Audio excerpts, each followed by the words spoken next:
Então, olá pessoal, esta é a quarta aula do mini curso online gratuito de teoria e prática de yoga em comemoração ao Dia Internacional do Yoga 2022. O tema desta aula é Yoga Interser. E vamos, como sempre fazemos, nas nossas atividades, as 3 reverências, juntando as palmas das mãos. Eu reverencio este momento pelo privilégio de existir. Eu reverencio este corpo, templo do divino. Eu reverencio o divino que habita em mim. Então, hoje se celebra o Dia Internacional do Yoga, e este dia foi criado em 2014 pela Assembleia da ONU. Foi em dezembro, então, na realidade, a primeira comemoração foi no ano seguinte, 2015, em junho. Né? Mas em dezembro de 2014 foi reconhecido a importância do yoga para a saúde da população mundial, e essa proposta essa iniciativa, ela foi apresentada pelo primeiro-ministro da Índia, Narendra Modi, e que foi aprovada por mais de 170 países. E foi escolhido esse dia porque é o dia do solstício, é o dia mais curto e mais longo do ano, e muitas coisas de interiorização, enfim, tem todo um contexto próprio para a escolha desse dia aqui, do dia 21. Tá? Como nas aulas anteriores falamos que o yoga tem 2 significados principais, união e caminho para atingir a união, também falamos sobre Karma Yoga, Jnana Yoga e Bhakti Yoga, que são os caminhos principais aqui. Tá? Então, hoje eu vou falar sobre o Yoga Interser. Antes, a nossa escola era conhecida como Yoga Integral. E agora mudamos o nome para Yoga Interser. Yoga Interser é uma palavra criada pelo monge budista Thich Nhat Hanh, que faleceu no início desse ano, 90 e poucos anos, 95, por aí, não me lembro exatamente quantos anos ele tinha, mas estava bastante velhinho já. E nós a incorporamos, então, ao nosso yoga, essa palavra. Por quê? Porque o yoga original, o yoga integral, ele foi criado pelo mestre Sri Aurobindo, e depois da morte dele, em 1950, surgiram várias escolas de yoga integral, diferentes, sem ligação com os ensinamentos do Sri Aurobindo. Inclusive, tem uma escola de yoga integral que dá o Hatha Yoga, que nem dá os ensinamentos do Sri Aurobindo, mas leva o nome de yoga integral. Nós também seguimos o ensinamento de Sri Aurobindo, mas também o ensinamento de Sri Anandamurti e também do mestre Thich Nhat Hanh. Quer dizer, seria um yoga, como se diz, integral, porque absorvemos o ensinamento desses 3 grandes mestres, os 2 primeiros hinduístas e o último budista. Só que os ensinamentos desses mestres, eles são mais filosóficos, não tem uma prática própria de posturas de yoga, certo? Um sistema, enfim. E, aliás, nem o próprio Hatha Yoga, como é mais praticado e conhecido, um caminho que se dá ênfase às posturas, que são os asanas e a respiração, não tem um sistema próprio de posturologia como é praticado pela nossa escola. Então, para entender melhor o significado da palavra interser, eu recomendo a leitura do livro do Thich Nhat Hanh, que é O Coração da Compreensão, que é esse livro aqui. Claro que deve estar espelhado aqui o nome, você deve escrever assim, ó, O Coração da Compreensão. Agora, eu vou ler um pequeno trecho aqui desse livro, e depois até a gente pode fazer algum comentário sobre ele. Então, um trechinho pequeno aqui para vocês entenderem que é muito, muito bonito. É um livrinho fininho, letras grandes. Aqui,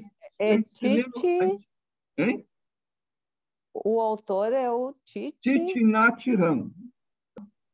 Tivemos.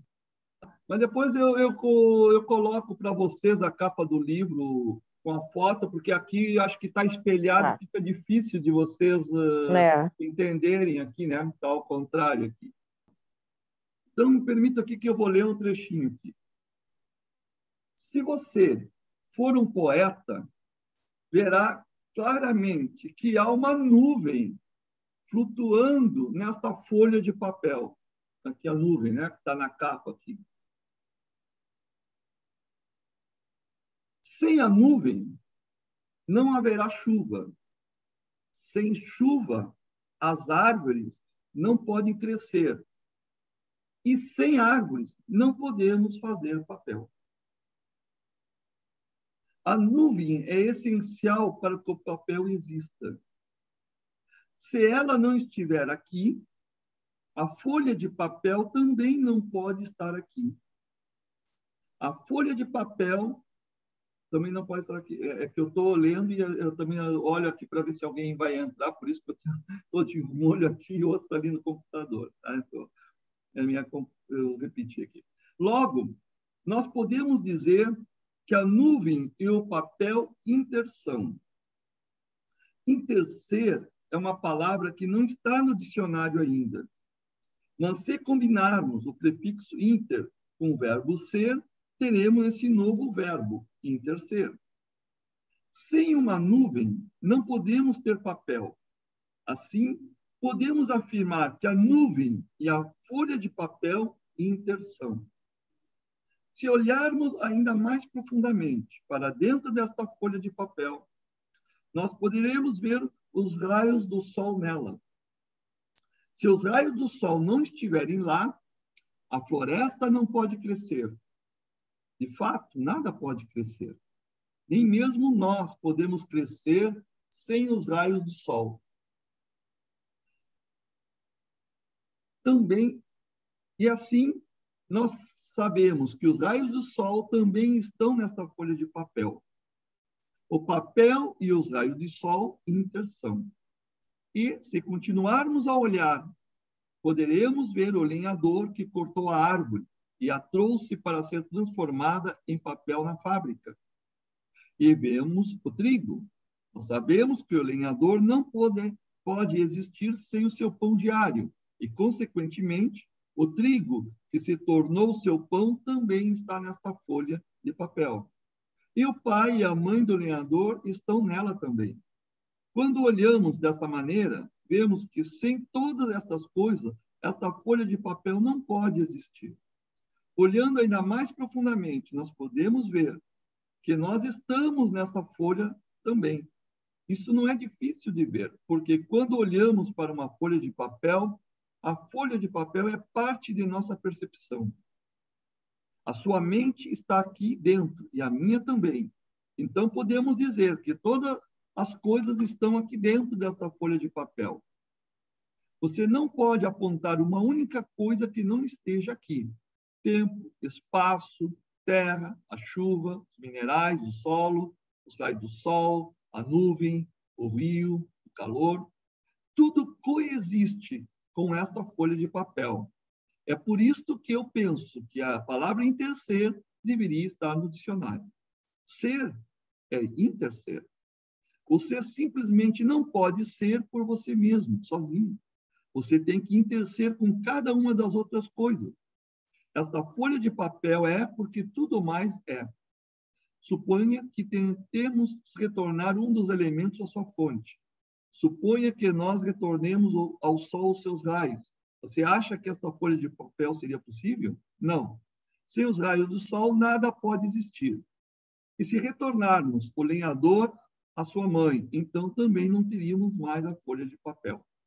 O fato é que essa folha de papel é constituída de elementos não papel. E se retornarmos esses elementos não papel às suas fontes, então, absolutamente não pode haver papel.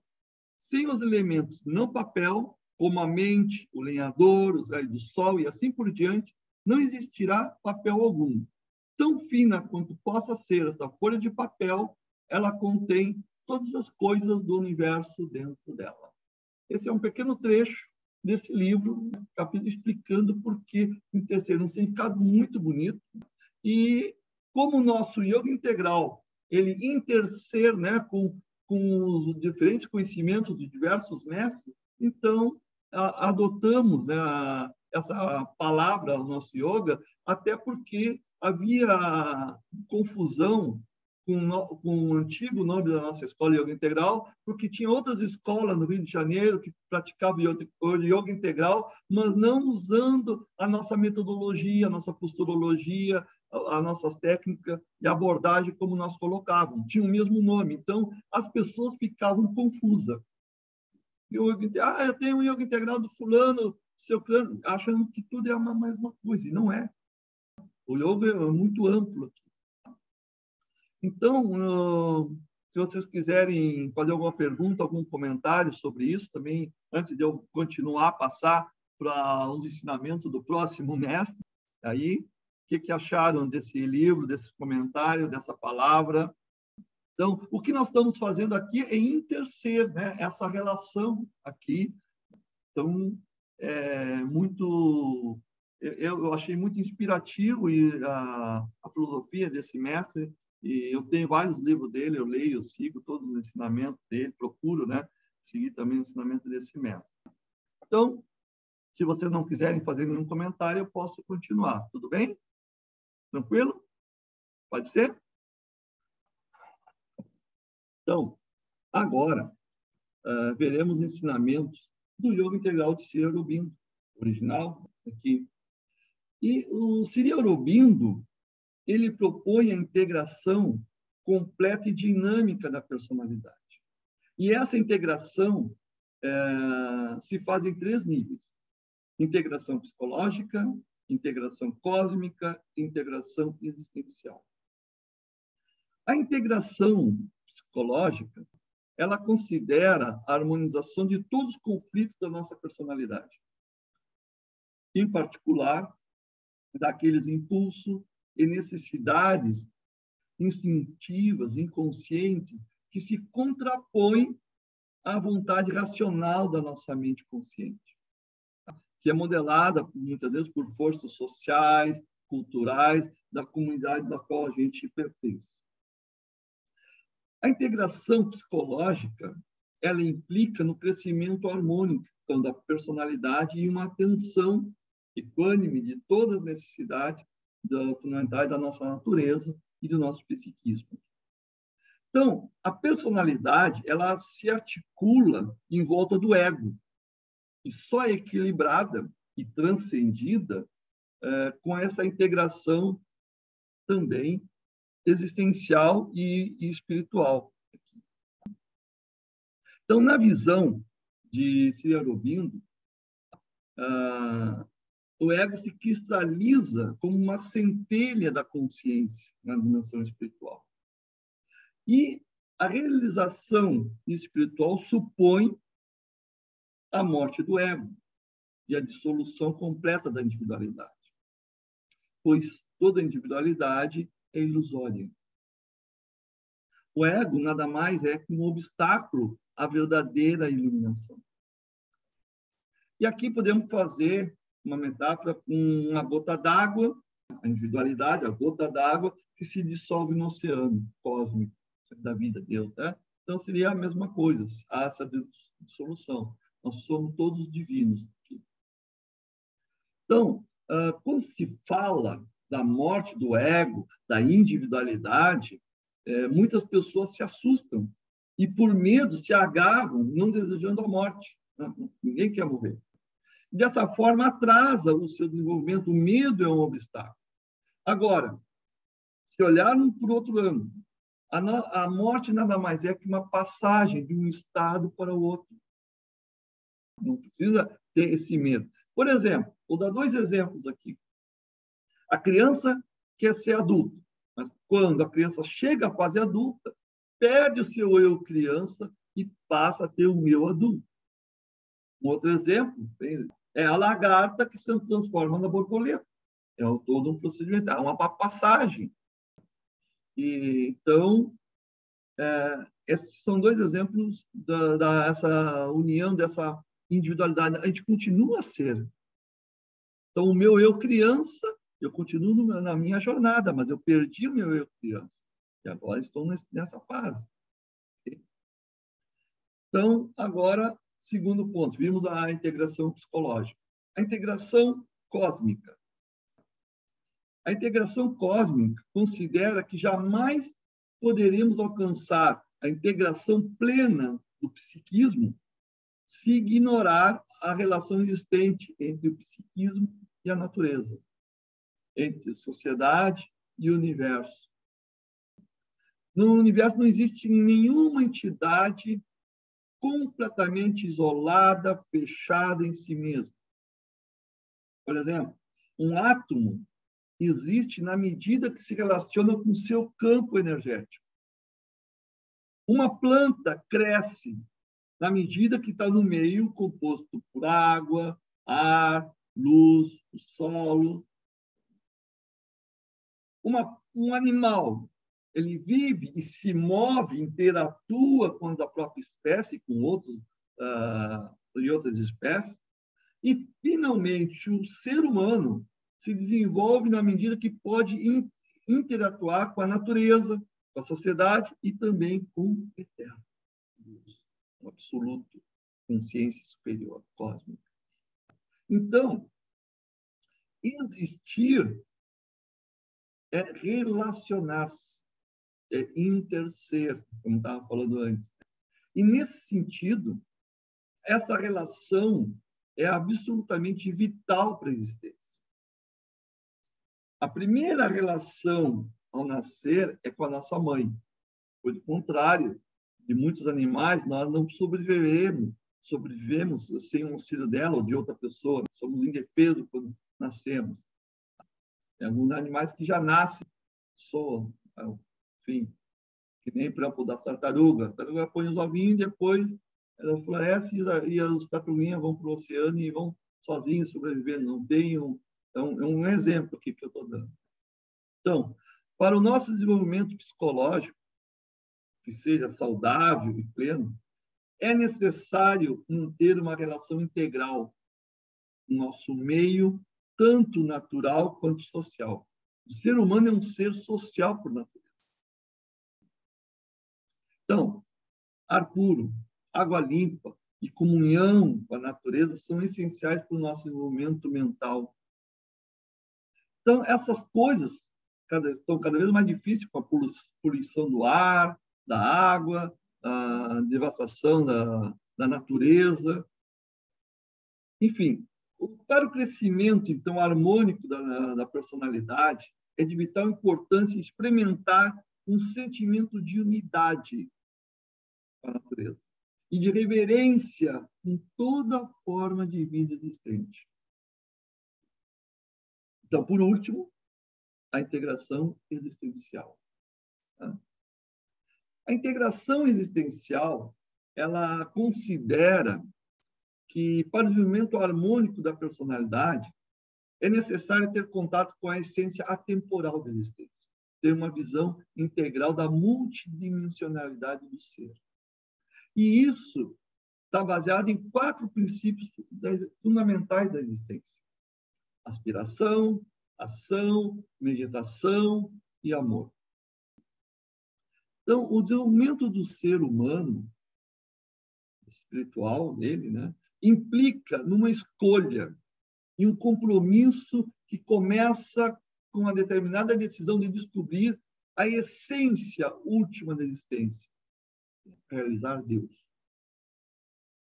A verdadeira aspiração constitui essa chispa divina que arde no âmago do nosso ser.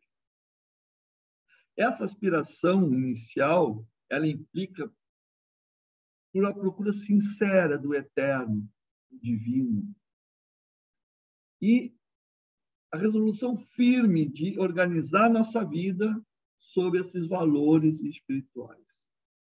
Então, esse anseio que a maioria das pessoas não estão conscientes, né, do caminho às cegas, mas no fundo, elas buscam, que estão mal direcionadas, está voltado a busca pela felicidade em coisas materiais, em coisas finitas que trazem infelicidade, porque está mal dirigida, está mal direcionada. À medida que, por exemplo, uma criança, um bebê, quando chora, aí a mãe, se vai dar um bico ou um brinquedo, essa criança vai parar de chorar, por exemplo. Mas, na realidade, nós não queremos o brinquedo, nós queremos o dono do brinquedo, quem faz o brinquedo, quem criou o brinquedo. Então, que seria o divino, Deus.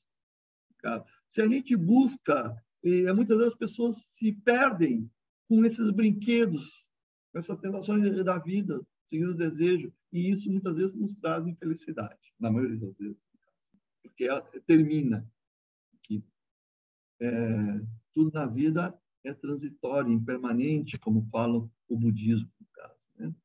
Então, a meditação é o canal que nos permite descobrir essa relação incondicional com Deus e tomar consciência de nosso enraizamento no eterno. Nesse sentido, a meditação ela constitui numa forma de acumular energia necessária para atuar sem ter em conta os resultados. Então, a prática do yoga integral, servindo meditação e ação, são inseparáveis.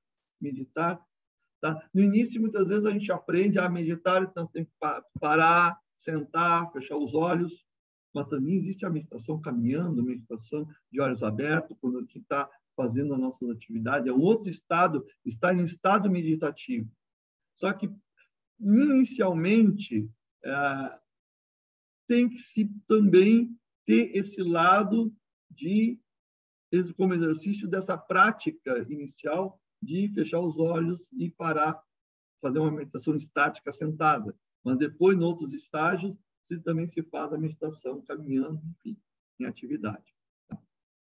Então, a meditação, ela constitui um ato de oferenda ao propósito cósmico da existência.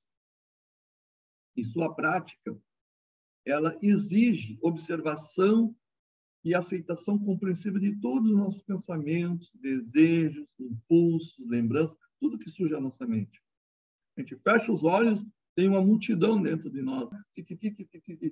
Então, primeiro, nós temos que observar, tratar de silenciar a tagarelice mental. Esse é o primeiro estágio. E essa chama do amor pelo divino, por Deus, só pode brilhar após a consumação do ego.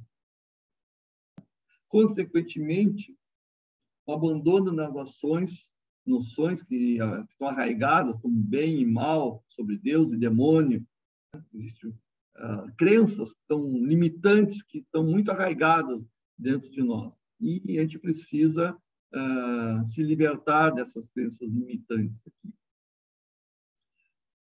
Então, por último, agora veremos os ensinamentos do yoga de Sri Anandamurti.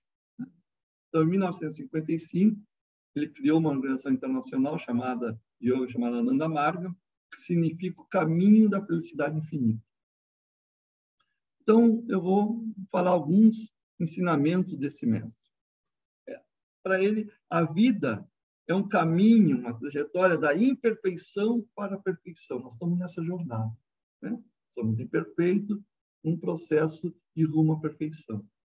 Só que nenhuma ação está livre de obstáculos. Né? Para caminhar, nós temos que vencer a gravidade, vencer uma energia, sair da inércia, tomar iniciativa. E isso exige demanda um determinado esforço. Né?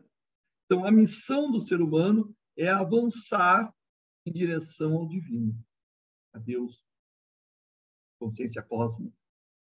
Então, a prática espiritual no yoga, no marga, também dentro do yoga, é chamada de sadhana. Sadhana significa esse esforço em direção à consciência suprema. E, antes da meditação, é recitado um mantra muito inspirativo, tá? Que eu vou recitar aqui.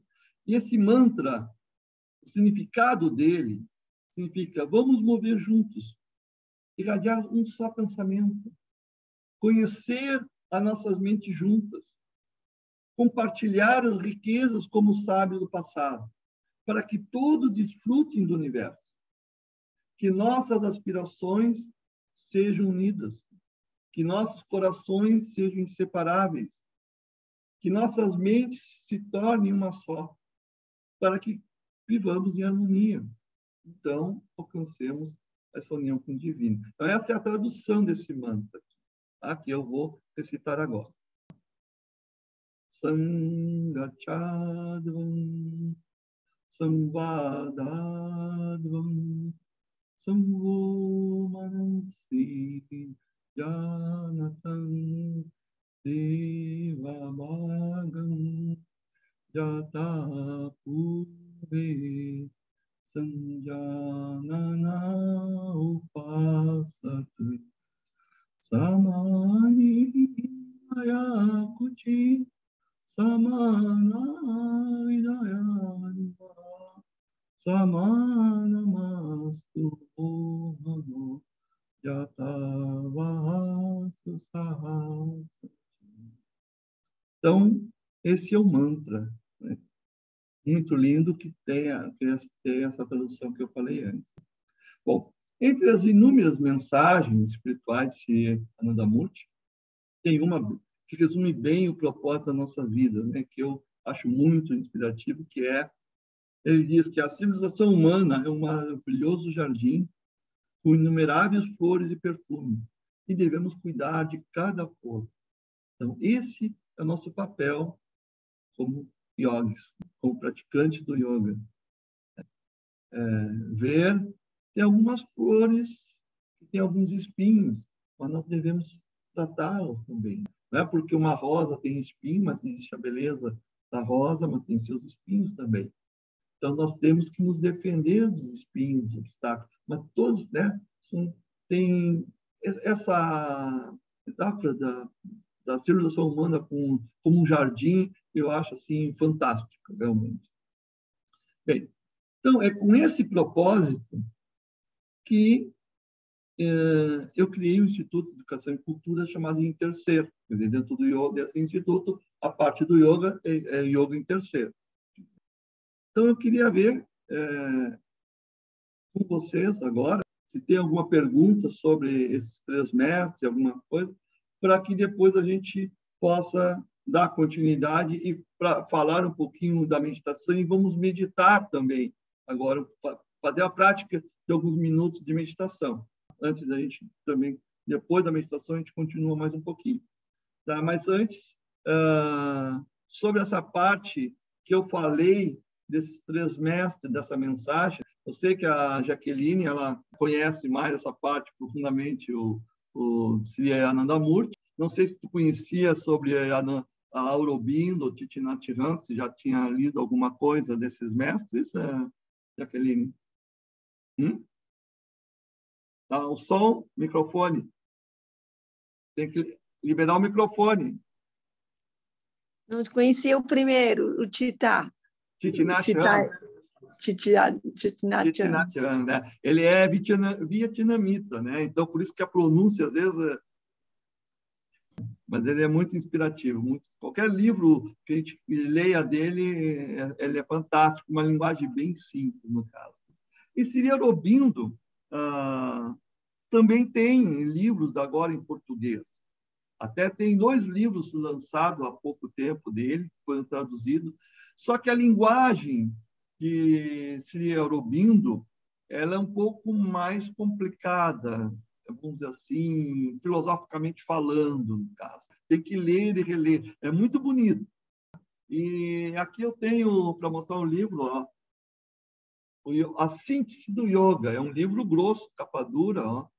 Tem também A Vida Divina, que é um livro também até mais grosso do que esse. São livros muito inspirativos. Aqui. E aquilo que eu falei outro dia, na questão da tradução que ocorre no português, que aqui está escrito do yoga, yoga com i. Isso é um erro em português, de tradução, na minha opinião, grosseiro, porque se é do, teria que botar Y. Então, aqui, como o yoga está com I, teria que ser da, a síntese da yoga. Isso seria o correto. Tá? Mas isso não invalida o conteúdo dos ensinamentos. Isso aí, os editores, a editora que cometeu esse erro grosseiro aqui dessa tradução aqui para o português. Mas os ensinamentos aqui é muito, tá? É um livro que tem que ler, reler, é uma linguagem assim bem mais profunda para o iniciante, e muitas vezes encontra dificuldade de compreensão e desiste com a leitura. Já o livro de Tinatirana é uma leitura mais fluida, mais fácil também, né? Aqui. Então, bom, pessoal, vamos, se não tem mais alguma pergunta, vamos dar continuidade à nossa aula.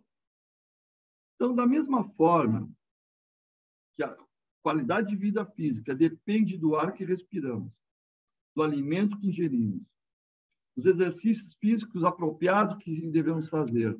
Hoje em dia, muitos têm uma vida sedentária e muitos problemas, ainda mais com essa questão da pandemia e pouco movimento, os problemas se aprofundaram nisso aí. Também, a nossa natureza mental depende dos pensamentos positivos que nutrimos.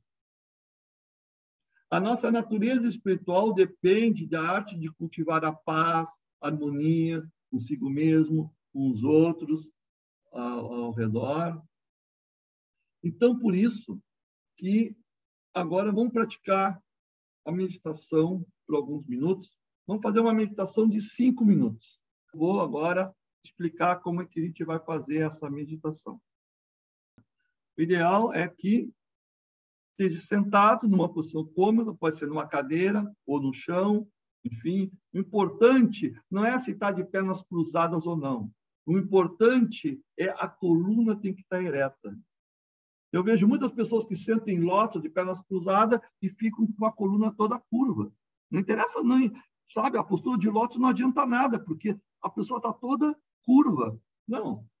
O mais importante é a coluna ereta, porque essa energia espiritual passa pela coluna, pelo centro da coluna, né? Essa energia espiritual que dentro do yoga se chama Kundalini, ela sobe pela coluna. Vai desde o cóccix até o topo da cabeça. Certo? Então, por isso a importância da coluna ereta. Okay?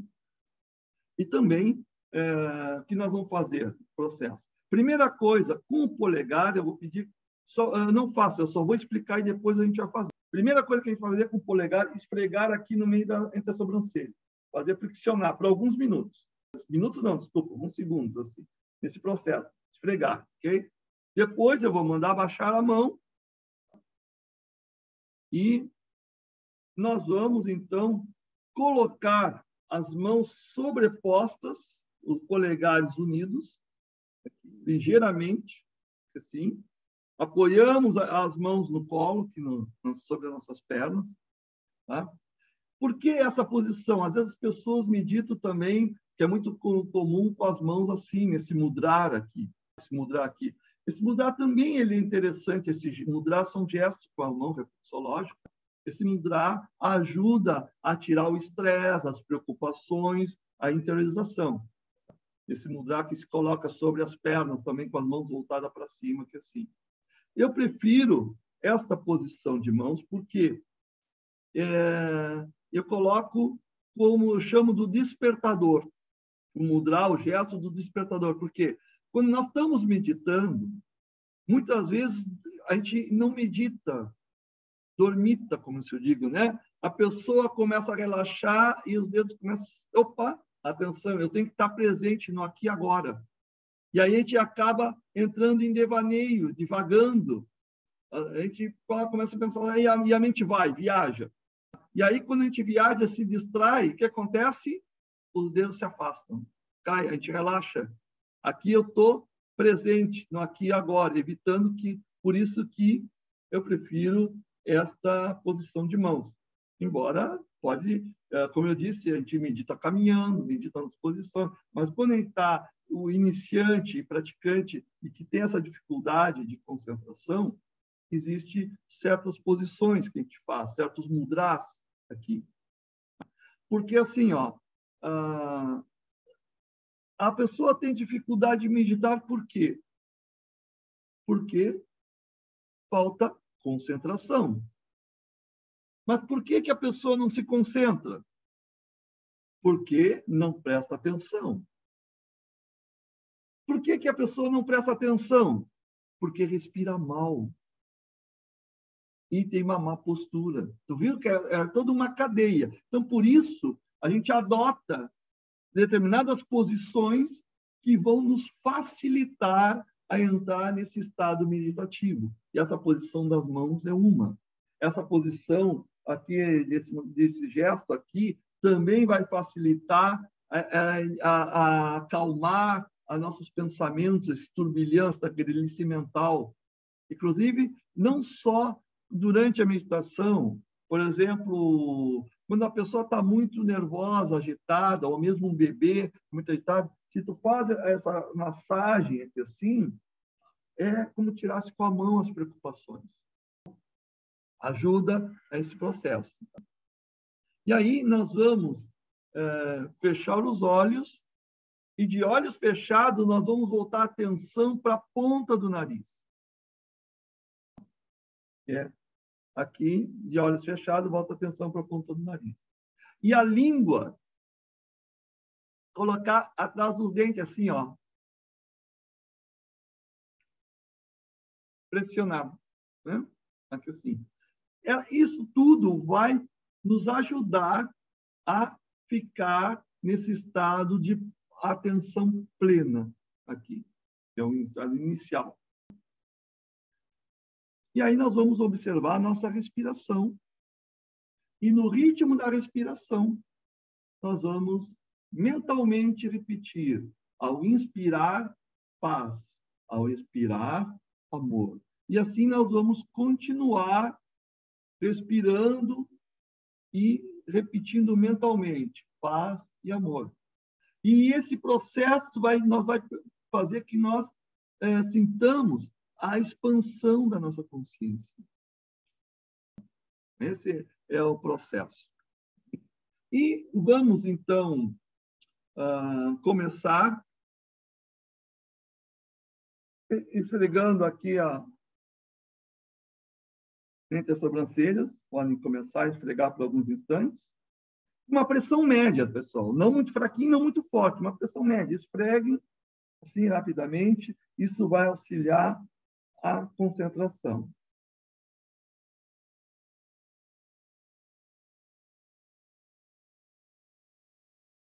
Ok? Baixamos as mãos, colocamos a posição das mãos sobre o colo, apoiado. Fechamos os olhos. Dirigimos o olhar para a ponta do nariz.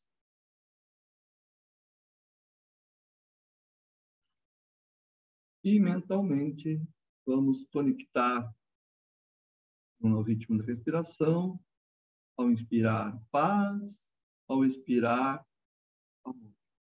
E vamos permanecer em silêncio por 5 minutos.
assim, devagar. Vamos abrir os olhos, encerrando esta meditação. Juntando as palmas das mãos. Dando na terra, com a força da minha mente, amor no coração. Deus em mim, saúde a Deus em ti.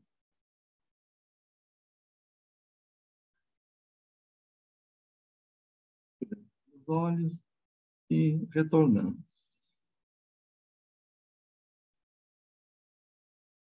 E aí, conseguiram silenciar a mente, permanecer mais tranquilo? Jaqueline, acho que já tem mais experiência, né, com a meditação. A Magda, já tinha meditado, Magda? Não assim em silêncio. Normalmente eu coloco alguma meditação e fico escutando. Certo.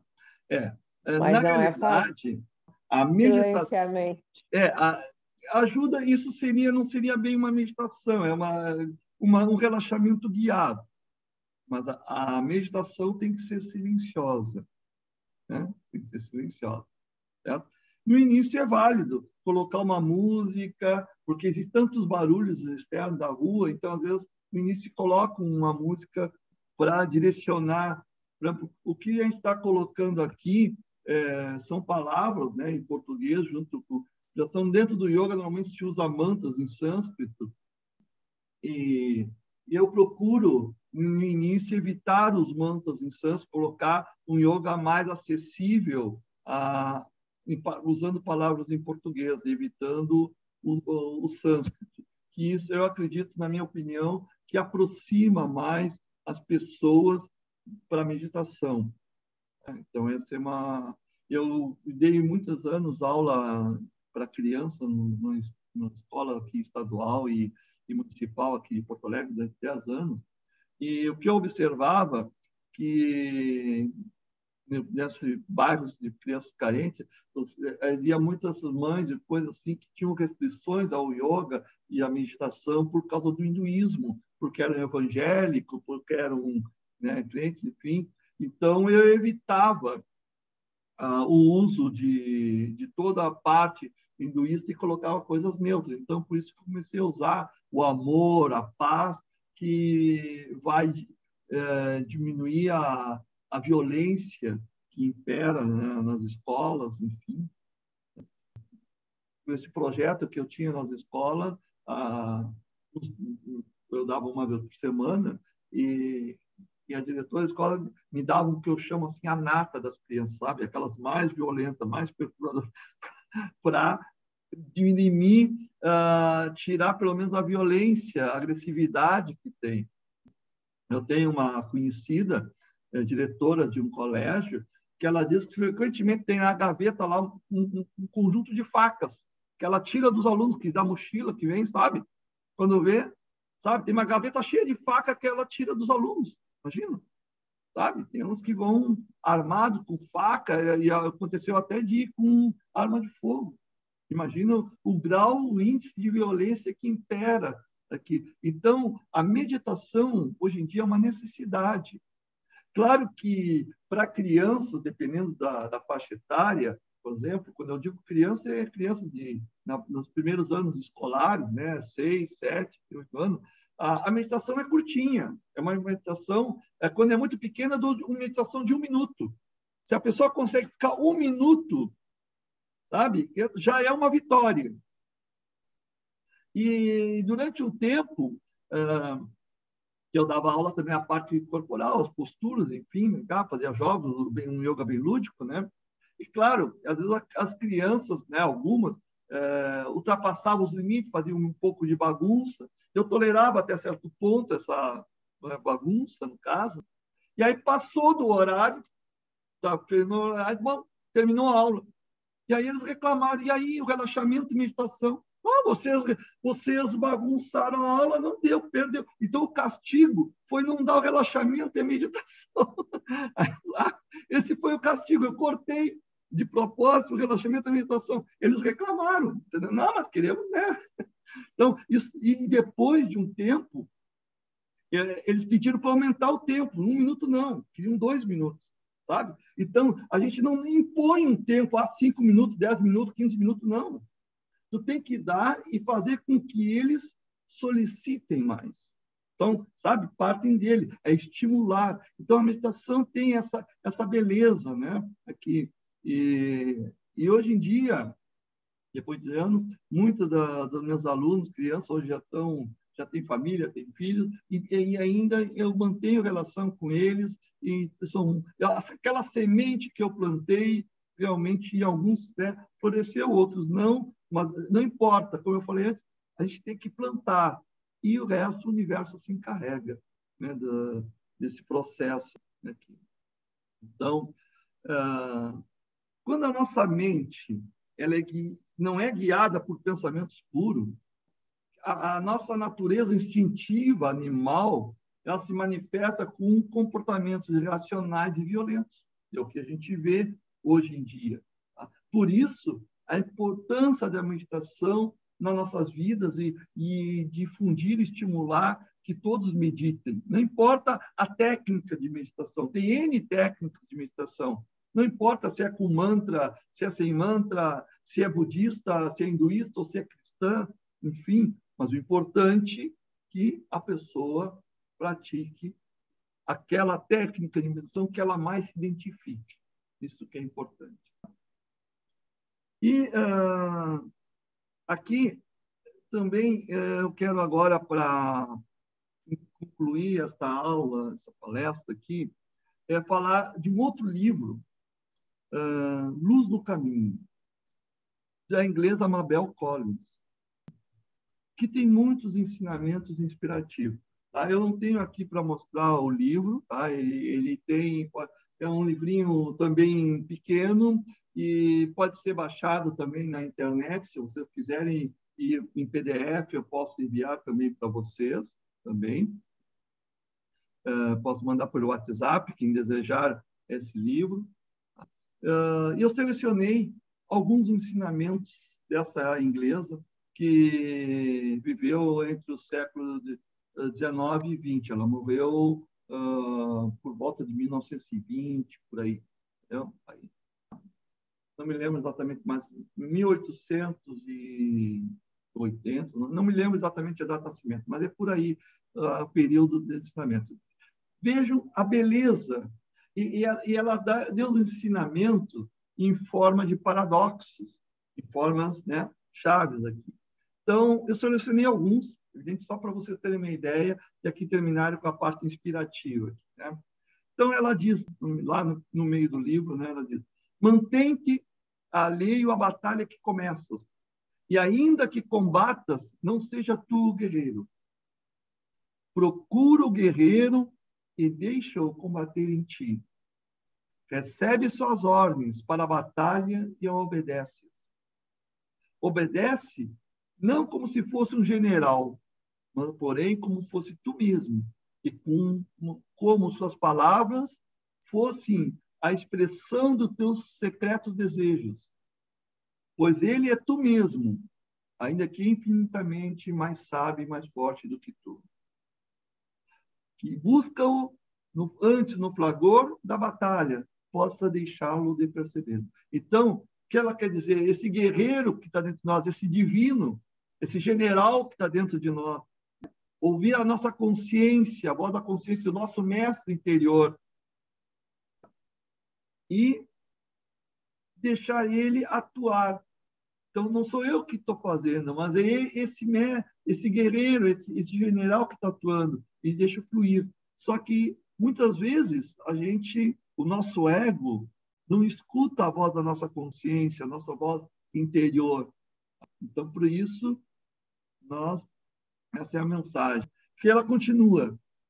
Escuta o canto da vida. Escuta primeiro no teu coração. Pode estar oculta e silenciosa, mas está ali esse canto. Conserva em tua memória a melodia que ouvires. Aprende dela a lição de harmonia. Tu podes, então, se manter firme como uma rocha no meio do tumulto. Então, é assim que a gente tem que estar. Outro exemplo que dá dentro do yoga, fazendo uma metáfora, é com a flor de lótus, né? Que é o símbolo do yoga. Por quê? O lótus, ele nasce no lodo e não se deixa contaminar pelas impurezas. Então, nós somos a flor de lótus, devemos manter puro, sem se deixar contaminar pelas impurezas do mundo, pela essa turbulência que nós... o mundo está em convulsão. Nós não devemos entrar nessa jogo, devemos continuar puro de coração. Então, a vida tem uma linguagem e ela nunca permanece silenciosa. Essa linguagem não é um grito, mas um canto. Então, esses são alguns dos ensinamentos desse livro, Luz no Caminho, que também eu acho muito inspirativo. Muitas vezes dentro dos paradoxos. Então, eu vou mandar para vocês, está em PDF, esse é um livrinho curtinho, poucas páginas, e também é muito inspirativo. Tem livro, se vocês procurarem nas livrarias, Amazon ou na internet, custa o quê? 20, 30 reais no máximo, é um livrinho também baratinho. Geralmente deve ter em sebos também, porque é um livro muito antigo, não é tão assim divulgado. Mas é uma joia preciosa esse ensinamento desse livro aqui, junto com os outros. Essa inglesa, ela era uma escritora e trabalhava em defesa dos animais também. Né? Vocês procurarem sobre a biografia dela, também é muito bonita. Aqui, Mabel Collins com dois L's. Collins. Na realidade, esse é o pseudônimo dela. Sim? Collins é o sobrenome. E o nome dela parece que era Mina, uma coisa assim, mas ela usava como pseudônimo Mabel Collins. Bem, então, eu aqui encerro essa parte dessa aula explicativa. Não sei se vocês querem fazer mais alguma pergunta. E não sei se vocês querem fazer algum comentário sobre isso. É que, para concluir, então, antes de encerrar essa aula, eu quero comentar que este ano é que eu comecei oficialmente, embora eu dei em 2020, quando no início da pandemia, algumas aulas online, né? E aí, este ano, realmente, aí eu comecei oficialmente com as aulas e os cursos online mais de uma forma efetiva, até porque, devido à pandemia, eu me nego a dar aula presencial de máscara, como exige, né? Às vezes a saúde, essa questão da pandemia. Para mim, yoga de máscara não existe, entendeu? O yoga é respiração e tem que poder respirar. Então, nesse caso, eu preferi agora, e até dessa forma eu atinjo um público maior que dar presencialmente aqui. Eu estou numa nova fase, por isso. Não que a aula presencial seja descartada, dentro do possível deve ser feita, mas na minha agora a posição nesse momento da minha vida, eu vou dedicar a esse novo projeto. E aí eu posso atingir um público maior. Por quê? Segundo o Sri Aurobindo, ele diz que a verdadeira educação é o crescimento da consciência.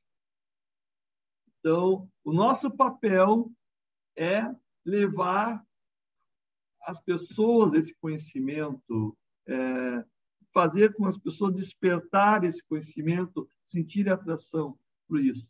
Então, por isso que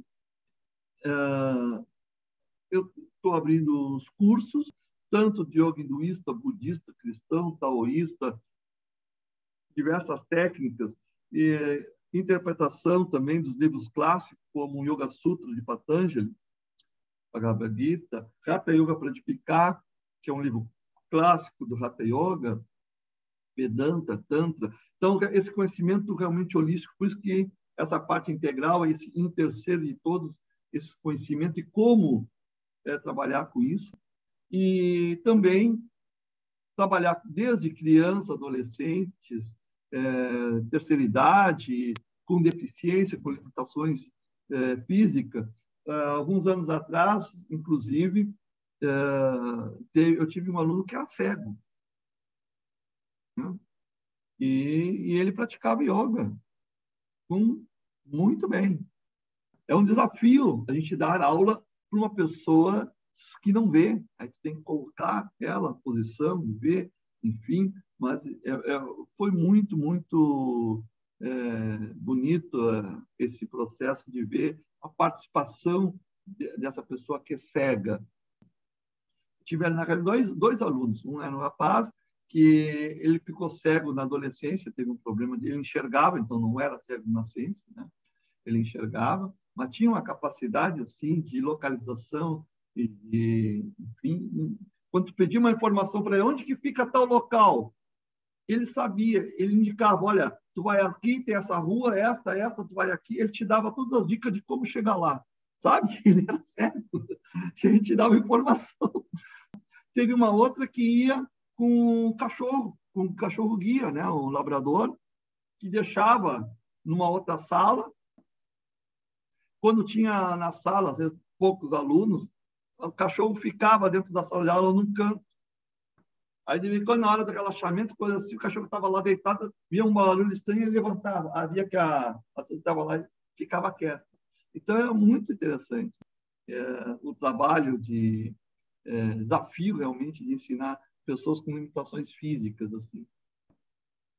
Também eu trabalhei com yoga artístico e esportivo, também, porque na Índia também se faz campeonato de yoga, com postura de yoga. Quer dizer, usa as técnicas de yoga no esporte, que tanto pode ser como campeonato, ou então pode usar as técnicas de yoga para melhorar um determinado esporte, por exemplo, um futebolista no futebol, ou no tênis, ou em outro tipo de esporte, onde vai evitar lesões, por exemplo, usando as técnicas de yoga também. Autocontrole, por exemplo, agora, não sei se vocês ficaram sabendo, mas nesse domingo, aqui em Porto Alegre, no jogo contra o Inter, contra o Botafogo, acabou em pancadaria. Então, é muito comum dentro do futebol haver pancadarias, inclusive, às vezes, acontece até mortes, né? E com alto grau de violência. Então, isso, dentro do yoga, a prática do yoga nos esportes auxiliaria muito a tirar essa violência que está. Não é porque está na classe pobre lá, não. Tem na classe também mais alta, os futebolistas ganham uma fortuna e o índice de violência, de racismo que a gente vê também. Então, o yoga pode contribuir muito nisso aí. Então, outra coisa também, para aqueles que querem se aprofundar mais dentro do yoga, a gente dá uma introdução ao sânscrito. Eu estou concluindo agora um dicionário de posturas de yoga em sânscrito, em 4 línguas. Cada postura vai ter a postura em sânscrito, em português, em espanhol e em inglês. Tá? Vai estar com fotos, desde posturas fáceis até posturas acrobáticas avançadas. Tem um dicionário, já estou com mais de 200 fotos, ainda vou colocar mais algumas. Dentro, acredito, de poucos meses, um mês ou 2, eu acho que eu concluo esse dicionário de posturas em sânscrito. E depois um outro dicionário, um glossário, mais ou menos, com as palavras mais usadas em sânscrito. Até porque o sânscrito tem certos sinais de palavras que não são comuns em português. Por exemplo, tem um tracinho em cima do A, que, por exemplo, na Nandamarga é usado um apóstrofe, que significa que aquele A, aquela letra, é prolongado o som. Mas é só na Nandamarga que usa apóstrofe. Normalmente, porque existem certas convenções dentro da transliteração do sânscrito para o português, no caso, no inglês, enfim, certas regras, né? Então, isso é passada de certa... Porque uma mesma palavra, assim como temos no português, também no sânscrito, uma mesma palavra conforme a entonação, muda o significado daquela palavra. Então, a gente vai usar dentro do vocabulário mais usual. E também vai ter noções sobre alimento, sobre tipo de alimentação, nutrição, reflexologia, que nós usamos muito para como chegar melhor na postura também. Enfim, eu procuro... Eu vou dividir as aulas, vai ser 2 vezes por semana online e também vai ter aulas gravadas. Okay? E para aquelas pessoas que não desejam fazer uma formação em yoga, dar aulas, porque a pessoa tem que ter queda para aula, né? Embora aprenda a técnica, nós vamos passar a didática, mas se a pessoa não tem queda para ensinar, dar em grupo, enfim. Mas tem uma outra categoria que eu chamo, eu chamo assim, o projeto Jardineiro da Paz. Então, todo praticante de yoga, seja professor ou não, é um jardineiro da paz. Então, então, independente de ser professor ou não de yoga, instrutor, esse jardineiro da paz, o nosso projeto é despertar uma consciência de cultura de paz. Porque só assim é possível construir um mundo sem violência. Olha a guerra que nós temos agora lá na Ucrânia com os russos. E o mundo sempre passa por constantes períodos de guerras e revoluções. Então, devemos insistir em despertar uma cultura de paz. Esse é um desejo. O outro é caminho da compreensão do amor. Amor consigo mesmo, amor com os demais, porque o amor é uma força mágica que é capaz de unir as pessoas. E as pessoas estão com ódio, com raiva, muitas vezes arraigado, enfim, nós temos que despertar o amor. Esse é um desafio, né? O nosso desafio aí. E, por último, em terceiro, porque, como eu disse, o ser humano é um ser social. Para viver em harmonia, é necessário deixar de ser egocêntrico e ser cosmocêntrico. E todos esses problemas sociais de violência que a gente vê diariamente na televisão, na mídia, enfim, é por um excesso de egocentrismo da pessoa. Então, devemos cultivar o cosmocentrismo. E nada mais que o yoga e a prática de meditação como as ferramentas para facilitar isso aí. Então, essa seria a nossa missão aqui do Instituto, de terceiro, com atividades, seja de formação para profissional ou de jardineiro da paz. O jardineiro da paz é aquele praticante que procura colocar na sua vida diária as técnicas do yoga. Okay? Então, pessoal, tem algumas perguntas? Se não tiverem, encerramos aqui a nossa live. Obrigado pela participação de vocês, todos. E depois, como esses palestras vão ficar gravadas, muitas pessoas vão assistir posteriormente. Então, qualquer coisa, entre em contato conosco através do nosso WhatsApp, nosso e-mail, nosso site. Enfim, temos a página, como eu disse, no Facebook, a nossa homepage, yogaintercer.taunay-vale, ali pode mandar informações. Enfim, então, deixo a palavra para vocês, se não tiverem. Agradeço a presença de todos e Namastê. Paz. Om Shanti.